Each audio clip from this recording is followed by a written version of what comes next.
शरदाचं चांदणं या काव्य संमेलनामध्ये मी आपणा सर्वांचं स्वागत करतो। खूप सुंदर असा सोहळा आहे।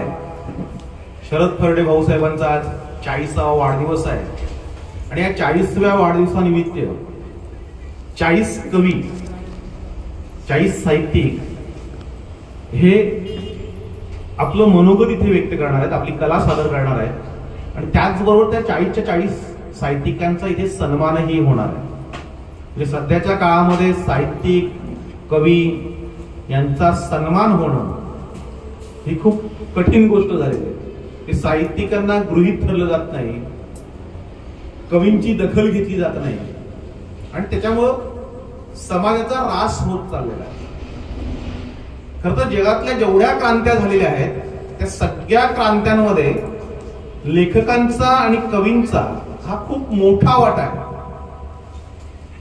त्यांच्या शब्दाने त्यांच्या लिखाणाने एक वेगळी क्रांती घडून येते, त्यांचे विचार लोकांपर्यंत पोहोचतात।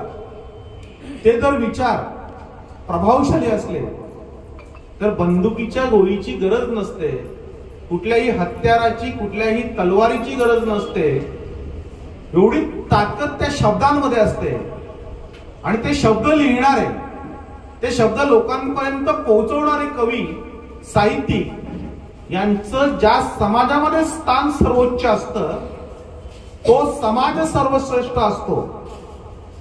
मात्र सध्याच्या काळातली परिस्थिती वेगळी आहे।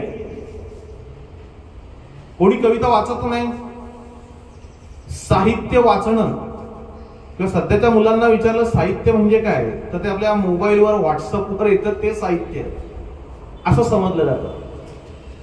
म्हणजे हल्ली वृत्तपत्रही कोणी वाचत नाही, पेपर वाचणं बंद केलेलं आहे। अशा वेळेस शरद फर्डे भाऊसाहेबांसारखा माणूस त्याच्या वाढदिवसानिमित्त आपल्या साहित्यिकांना बोलवतो, कवींचा सन्मान करतो, ही खूप मोठी गोष्ट आहे। आणि मग सगळ्या कवींनी साहित्यिकांनी सर्वप्रथम शरद फर्डे भाऊसाहेबांसाठी टाळ्या वाजवायच्या। कवी संमेलनाला सुरुवात होण्याआधी आपण त्यांना 40व्या वाढदिवसाच्या शुभेच्छा देऊया। खरं तर सगळ्याच गोष्टीचा आता बिझनेस झालाय, धंदा झालाय आणि त्याच्यापेक्षा सगळ्यात मोठा धंदा हा खरं तर पुस्तक विक्रीचा आहे। म्हणजे पुस्तकामधून किंवा पुस्तक लिहून सर्वाधिक पैसे मिळवणारा कमावणारा मी आहे। म्हणजे मी दरवर्षी किमान 4 ते 5 पुस्तकं लिहितो, ती लोकांपर्यंत पोहोचवतो आणि त्यातून बऱ्यापैकी अर्थार्जन करतो। म्हणजे कोणाला विश्वास बसणार नाही की पुस्तकं विकून पैसे मिळतात, पण तुम्ही जर ठरवलं तर तुम्ही प्रत्येक वर्षी प्रत्येक महिन्याला आपण लाखभर रुपयाची कमाई सहज करू शकतो, फक्त आपल्याला त्याचं मार्केटिंग करता आलं पाहिजे। तुमच्या सगळ्यांना एक पुस्तक दिलं मी मर्मभेद म्हणून, अशी मी खूप सारी पुस्तकं लिहिली, खूप सारी पुस्तकं मार्केटमध्ये आहेत। हे कवितांचा संग्रह आहे। रात्री घरी गेल्यानंतर सहज दिवसभर जी घटना घडते त्या घटनांवर लिहिलेलं राजकीय भाष्य करणारं हे कवितांचं पुस्तक आहे। म्हणजे खरं तर याच्यातली प्रत्येक कविता ही विविध वृत्तपत्रांमध्ये छापून आलेल्या आहे। पुण्याचं जे संध्यानंद वृत्तपत्र आहे त्या संध्यानंद वृत्तपत्रामध्ये रोज यातली एक कविता यायची, त्या कवितेचा मी संग्रह केला, ते पुस्तक मार्केटमध्ये ठेवलं आणि माझे जेवढा संपर्क आहे त्या संपर्कात असलेल्या प्रत्येक माणसाला ते पुस्तक विकलं। म्हणजे कोणालाही फुकट दिलं तर त्याची किंमत नसते, आपण ते पुस्तक विकलंय। विकल्यानंतर त्याच्यातून जे पैसे मिळतात त्याचं जर तुम्ही गणित बघितलं तर गणित खूप साधं सोपं आहे, तर मी तुम्हाला समजून सांगणार आहे। काही इथे आलेले 40 कवी आहेत, 40 लेखक 40 साहित्यिक जे असतील त्यांनी आजपासून ठरवायचं आहे की माझं पुस्तक हे प्रत्येकाकडे पोहोचलं पाहिजे। पहिली गोष्ट मी ते पुस्तक लिहिलं पाहिजे, माझा पुस्तकांचा संग्रह झाला पाहिजे। मी जे काही लिहीन, जे काही बोलेन त्याचं मी पुस्तक प्रकाशित करीन, ते पुस्तक मी लोकांपर्यंत पोहोचवेन आणि मी पुढची 100 वर्ष जगेल. म्हणजे तुम्हाला एक पुस्तक जे आहे ना ते 100 वर्ष जगवतं, तुम्हाला जिवंत ठेवतं. म्हणजे आपण मेल्यानंतर साधारणतः 12व्या-13व्या दिवशी आपलीच मुलं आपल्याला विसरतात. म्हणजे बापाच्या संपत्तीवरून त्यांची भांडणं सुरू होतात, पैशासाठी सर्व काही घडामोडी घडतात. हे सगळ्याच समाजात घडतं, आपल्या घरामध्येही घडतं. आणि म्हणून आपल्याला जर जिवंत राहायचं असेल, कायमस्वरूपी लोकांच्या स्मरणात राहायचं असेल, तर तुम्ही जे काही लिहिता त्याचं पुस्तक तयार झालं पाहिजे आणि ते पुस्तक लोकांपर्यंत पोहोचलं पाहिजे.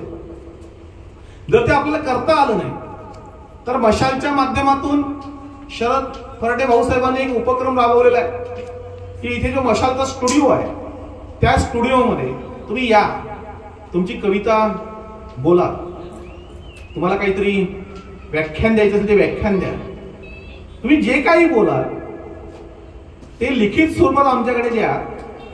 वर्षभरानंतर त्याचं एक पुस्तक तयार होईल आणि ते पुस्तक संग्रह रूपाने हे प्रत्येकाकडे जाईल. म्हणजे 100 कवींनी येऊन मी जेव्हा पहिला कविता संग्रह प्रकाशित केला होता तेव्हा आम्ही 100 कवी एकत्र आलो, 100 कवितांच्या कविता त्या प्रकाशित केल्या आणि प्रत्येकाला ती 100 आम्ही पुस्तकं दिली होती आणि ती 100 लोकांपर्यंत पोहोचवली. जेव्हा त्याची मागणी वाढली तेव्हा ती आम्ही 50,000च्या आसपास ती पुस्तकं विकली होती. आणि तेव्हा मला कळलं की पुस्तकामधून पैसे मिळतात. मी कॉलेजला होतो त्याची गोष्ट सांगतोय. हे पुस्तक छापायला आपल्याला साधारणतः जो खर्च येतो तो साधारणतः 25 रुपये, म्हणजे 1000 प्रती जर छापायच्या असतील तर आपल्याला 25,000 रुपये हा खर्च येतो. त्या पुस्तकाची किंमत आपण 100 रुपये ठेवतो. म्हणजे एक पुस्तक विकल्यानंतर त्याच्यामध्ये आपल्याला 75 रुपये मिळतात. जर 1000 पुस्तकं आपण जर विकली तर आपल्याला महिना 2 महिन्यामध्ये अगदी 70-75,000 रुपये सहज मिळतात, खर्च वजा जाता.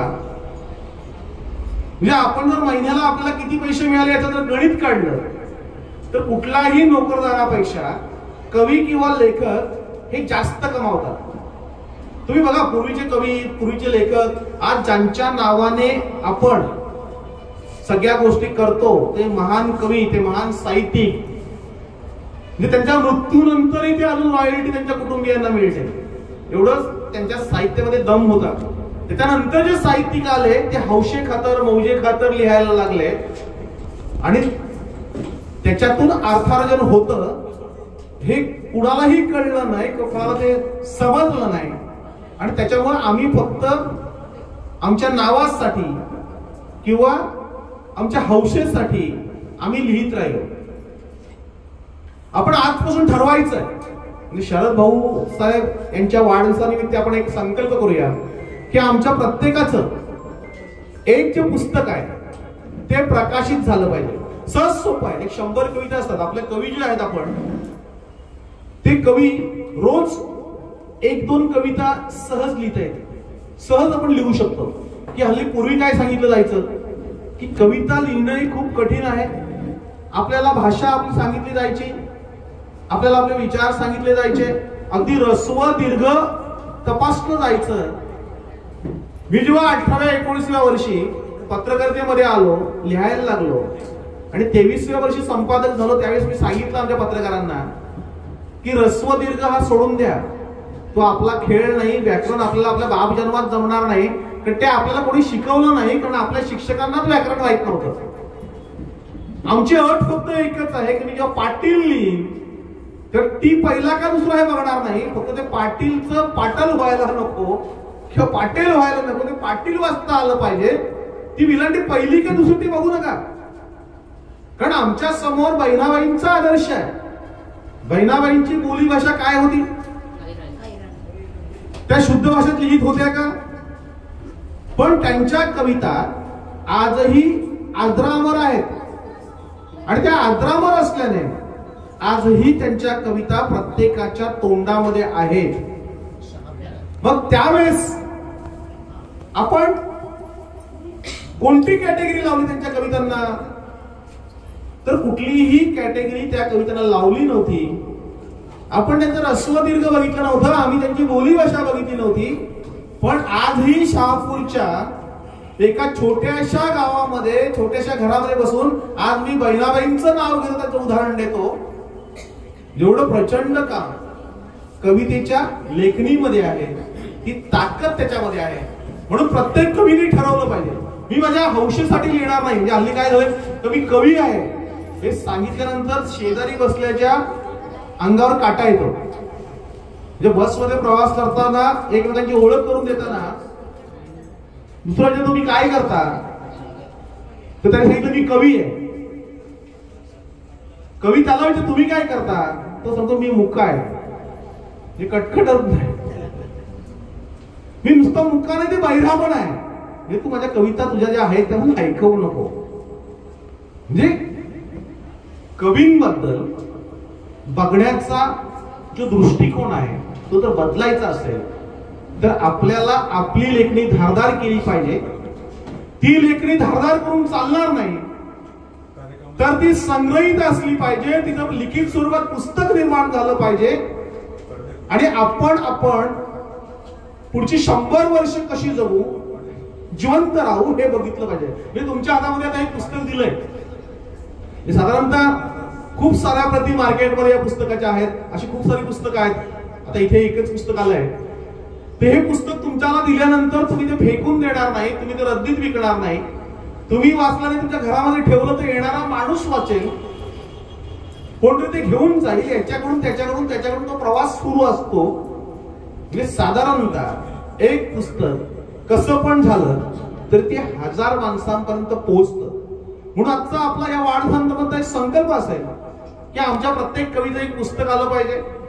आपल्याला ते शक्य नसेल तर शरद भाऊ साहेबांच्या माध्यमातून आपल्याला ते पुस्तक प्रकाशित करता येईल. सगळ्यांची एक कविता तुम्ही जर दिली तर ती कविता आपण तिचा संग्रह करून त्याचा एक काव्य संग्रह आपण प्रकाशित करू. तुमची कविता कशी आहे, त्याचा आशय काय, कुठल्याही प्रकारे त्या संदर्भामध्ये कुठलीही कॅटेगरी लावली जाणार नाही. तुम्ही कवी आहात, हे खूप चांगले कवी आहेत, खूप नवोदित कवी, आपण ज्यांना सांगतो यांना लिहिता येत नाही, पण जरी लिहिता येत नसेल तरी त्यांनी केलेला प्रयत्न, त्याला जर तुम्ही व्यासपीठ मिळवून दिलं तर नक्कीच पुढील काळामध्ये त्याच्या हातून चांगलं धारदार लिखाण घडेल. म्हणजे आमच्याकडे मी मशाल वृत्तपत्र सुरू करताना जे येईल ते छापायला सुरुवात केली आणि आज मोठ्या संख्येने मशालचे पत्रकार निर्माण झाले, मशालमधून साहित्यिक निर्माण झाले, मशालमधून कवी निर्माण झाले आणि तोच प्रयत्न या मशाल स्टुडिओतून होणार आहे. म्हणून माझी सगळ्या कवींना विनंती आहे की इथे तुमची जी कविता बोलणार आहात, सादर करणार आहात, ती रेकॉर्ड होणार आहे, ती मशाल चॅनलवर येणार आहे. आणि एकदा का ती चॅनलवर आमच्या आली की ते युट्यूब जिवंत असेपर्यंत, गुगल जिवंत असेपर्यंत, आपण मेल्यानंतरही 200-400 वर्षानंतर आपल्या नातूपंतूंनी जर ते चॅनल काढलं की माझी आजी, माझा आजोबा, माझा खापर पंजोबा नक्की काय करत होता, तर त्याला ते ऐकता येईल. एवढ्या चांगल्या पद्धतीने ते आपण प्रकाशित करणार आहोत. त्याच्यामुळे प्रत्येकाने तयारीत करायचं आहे. आणि दुसरी एक की एक कवीनी त्याची कविता बोलली की त्याचा कार्यभार संपला, तो निघून जातो. म्हणजे आम्ही दुसऱ्याची कविता ऐकायलाच तयार नसतो.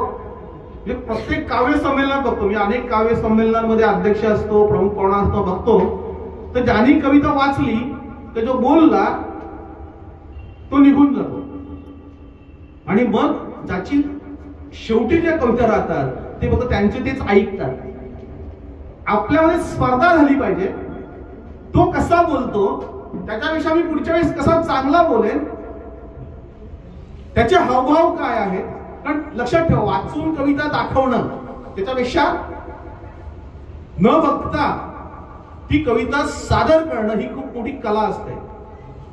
आणि कवीला भरपूर वेळ असतो, त्याने ती कविता पाठ करून आलं पाहिजे. ज्या पद्धतीने ती मांडली गेली पाहिजे, बोलली गेली पाहिजे, सादर केली पाहिजे, ती जर केली तर ती ऐकायला बरं वाटतं, प्रेक्षकांचे कान तृप्त होतात. आणि म्हणून प्रत्येकाने ते सादरीकरण जे आहे ते चांगल्या प्रकारे करा. खरं तर कसंही केलं तरी दाखवणार आहोत. त्याच्यामध्ये आम्ही कुठेही भेदभाव करणार नाही. जे कवी आले ते सगळे सन्माननीय आहेत, आदरार्थी आहेत. आणि म्हणून तुम्हाला एवढ्या मोठ्या कार्यक्रमामध्ये आज मशाल स्टुडिओच्या कार्यक्रमामध्ये सहभागी व्हायला मिळतंय. तुम्ही हे सगळं सहभाग नोंदवताना हा जो सोहळा आहे, वाढदिवसाचा सोहळा आहे, म्हणजे खरं तर जेवणाची वगैरे सागर संगीत व्यवस्था आहे, सगळं काही भाऊसाहेबांनी केलेलं आहे. हा कार्यक्रम, हा सोहळा आपल्याला सगळ्यांना एन्जॉय करायचा आहे. इथून काहीतरी घेऊन जाणार आहे आणि पुन्हा गेल्यानंतर पुढच्या कुठल्याही काव्य संमेलनामध्ये आम्ही जेव्हा सहभागी होऊ त्यावेळेस आमचं सादरीकरण किंवा आमचं जी काही कलाकृती ती आम्ही अशा पद्धतीने सादर करू की येणाऱ्या प्रत्येक कवीला आपला हेवा वाटला पाहिजे. त्यांनी सांगितलं पाहिजे अरे हा कवी होता, याने या पद्धतीने ती मांडणी केलेली आहे, त्या पद्धतीने किंवा त्याच्यापेक्षा चांगल्या पद्धतीने मी मांडणी करेन. हे जेव्हा तुम्ही ठरवाल तेव्हा साहित्य विश्वामध्ये आपली एक वेगळी ओळख निर्माण होईल. आपण साहित्यिक आहोत, आपण कवी आहोत, आपण समाजापेक्षा वेगळे आहोत, आपण समाज जागृत करण्यासाठी काहीतरी योगदान देतोय. आपलं योगदान हे खूप मोठं आहे आणि म्हणून त्या योगदानाची किंमत झाली पाहिजे. पहिली गोष्ट, पहिल्या एका कवीने दुसऱ्या कवीला किंमत देणं, त्याला दाद देणं, त्याचं कौतुक करणं हे खूप मोठं काम असतं.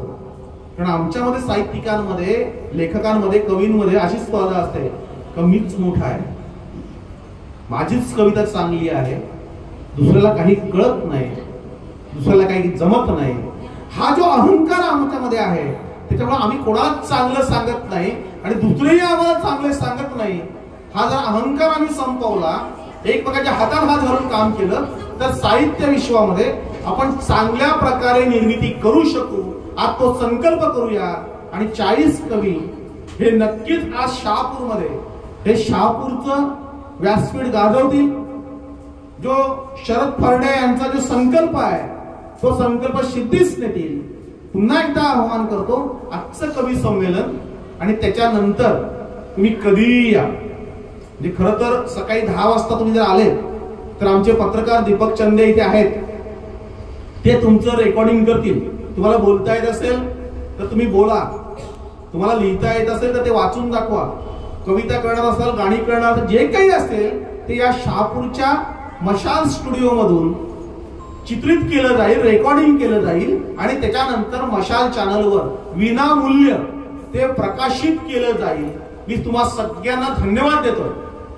खरं तर मी शरद फर्डे यांना धन्यवाद देईन की त्यांनी हा उपक्रम इथे चांगल्या प्रकारे आयोजित केला. म्हणजे खरं तर वाढदिवसाच्या निमित्त साहित्यिकांना बोलवणं, त्यांचा सन्मान करणं, त्यांना व्यासपीठ निर्माण करून देणं हे आतापर्यंत कोणाला जमलेलं नाही, जमणारही नाही. म्हणून शरद फर्डे भाऊसाहेबांनी जी संधी उपलब्ध करून दिलेली आहे त्या संधीचं सोनं करूया आणि आजपासून, आजच्या क्षणापासून साहित्यिक म्हणून आपण एक वेगळं जीवन जगूया. तुम्हाला सगळ्यांना मी मनापासून शुभेच्छा देतो आणि इथेच थांबतो. धन्यवाद.